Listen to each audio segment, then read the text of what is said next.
हम सब क्या कर रहे हैं और हम सब क्या करना चाहते हैं, इसी के बीच में छुपा एक अच्छे इंसान बनने का फॉर्मूला। आज आप क्या कर रहे हैं, कहीं ना कहीं आपके अंदर आलस है, जो कर्तव्य आपका है इतनी पढ़ाई करनी वो आप नहीं कर पा रहे हैं, कहीं ना कहीं आप गुमराह हो जाते हैं, कहीं ना कहीं आप डिस्ट्रैक्ट हो जाते हैं, कहीं ना कहीं आप जीवन के अलग अलग चीजों में व्यस्त हो जाते हैं और अपने लक्ष्य से भटक जाते हैं। पर आप क्या करना चाहते हैं खुद से पूछो। इससे पहले जब छोटे बच्चे थे क्या करना चाहते थे? छोटा बच्चा क्या करना चाहता है? खुश रहना चाहता है, गेम खेलना चाहता है, गरीबों की मदद करना चाहता है। आप कभी देखो कि एक छोटा बच्चा है, बहुत अच्छे कपड़े पहना है, बहुत सुंदर वस्त्र पहना है, अमीर घर का बच्चा है, और उसके सामने कोई गरीब घर का बच्चा आ जाए, काम वाली जो घर में आती है उनका बेटा आ जाए, तो क्या उसको पता है कि इसकी मेरे सामने कोई औकात है कि नहीं? वो ये सब चीजें नहीं सोचता। ये सारी गंदगी हम लोग के दिमाग में भरी, उसको कुछ नहीं पता। वो मासूम बच्चा, उसको सामने दिखता है एक और बच्चा है, वो उसकी प्लेट से भी रोटी तोड़ के ले आता है कि ला भाई भूख लगी है मेरे को दे, और अपनी प्लेट की रोटी भी उसे कई बार खाने को दे देता है। वो उसको भी उतनी जोर से गले लगाता है जितनी जोर से अपने भाई को गले लगाता है। यानी जब हम शिशु थे और कहा जाता है बच्चे भगवान का रूप है बोला जाता,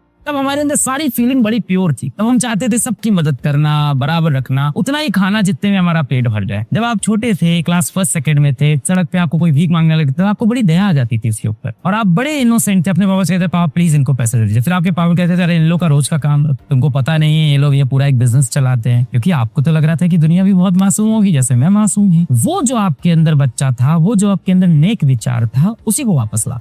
आप क्या करना चाहते थे? अपने लिए अच्छा, अपने पेरेंट्स के लिए अच्छा। मम्मी पापा से झूठ बोलते थे, कितना डर लगता था उस वक्त, पकड़ा ना जाऊं। और सबसे ज्यादा प्रेम किससे होता था आपको? अपने माता पिता से। चिपक जाते थे जाके उनसे। अब चिपकने में शर्म आती है। अब कैसे जाके मम्मी से गले मिलूं, कैसे जाके पिताजी से गले मिलूं, शर्म आती है। इस चीज है कैसे जाके उनसे बोलूं कि उनसे बहुत प्रेम करता हूँ। अब तो उनके फोन भी नहीं उठाता हूँ। अब तो मैं फंस गया हूँ ये दिखावटी दुनिया में, इन्हीं के बीच फंस गया हूँ, यही रहूंगा, यही मर जाऊंगा। आपका जो असली मकसद था वो यही था कि एक अच्छे इंसान बनेंगे, 4 पैसे कमाएंगे, खुद का एक घर बनाएंगे। बचपन में ऐसा भी सपना होता था, बन जाएगा, अच्छा घर बन जाएगा, आपकी अच्छी एक जगह ठीक जगह शादी हो जाएगी, प्यार से जीवन व्यतीत हो जाएगा। तैयारी जो है ना वो आपको सिर्फ तैयार करती है जीवन में कठिनाइयों से लड़ने के लिए। जिस तरह से क्लास 10th बोर्ड था, बस वैसे ही है। किसी के मान लो 60% नंबर आए या किसी के मान लो 70% नंबर आए, क्या वो IAS ऑफिसर नहीं बनता भविष्य में? बिल्कुल बनता है। बाद में जाके मेहनत कर लेता है। क्या बाद में जाके वो बड़ा खिलाड़ी नहीं बनता? बिल्कुल बनता है। वो अपने खेल पे मेहनत करता है। जीवन में जो तुम्हें चाहिए उसके लिए तुम्हें एक समय पे आके बहुत मेहनत करनी पड़ेगी,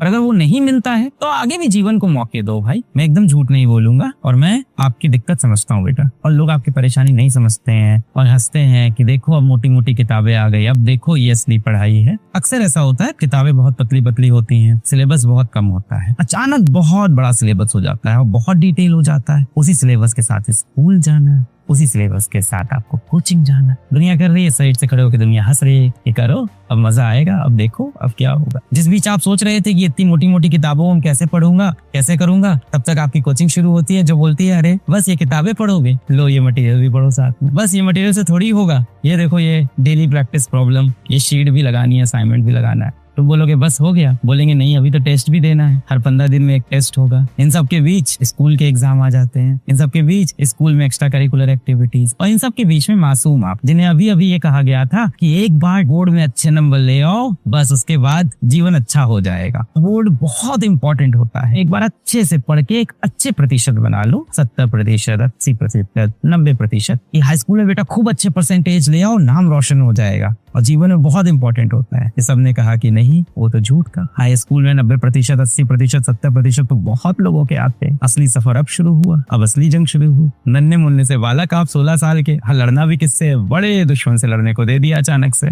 पर अब बात यह है कि बेटा समय इतना ही है, इसमें करना है। जीवन आपको बहुत मौके देगा और आपको भी जीवन को खूब मौके देने चाहिए। ऐसे आपको ना जाने कितने उदाहरण मिलेंगे, वो उनसे ज्यादा जीवन में पैसे भी कमा रहे हैं, इज्जत भी कमाई है, नाम भी रोशन किया है, अच्छे काम भी किए हैं, माँ बाप को भी खुश रखा है। मैं फिर से बोलता हूँ आपको, IIT भी अपने आप में कोई मंजिल नहीं है, IIT भी एक रास्ता है। आपने IIT को बहुत ग्लैमराइज कर लिया है, आपने IIT को बहुत ऊपर एक कुर्सी पे बैठा दिया है कि मैं इस संस्था में अगर पहुंच जाऊंगा तो मेरा जीवन सफल हो जाएगा, कि अगर मेरे बोर्ड में 80% नंबर आ गए तो जीवन बहुत बेहतरीन हो जाएगा। जीवन ने क्या कहा आपसे? एक और चैलेंज है सामने, अब IIT निकालो। अब आप IIT निकाल लोगे, जीवन आपके सामने कोई और चैलेंज फेंक देगा।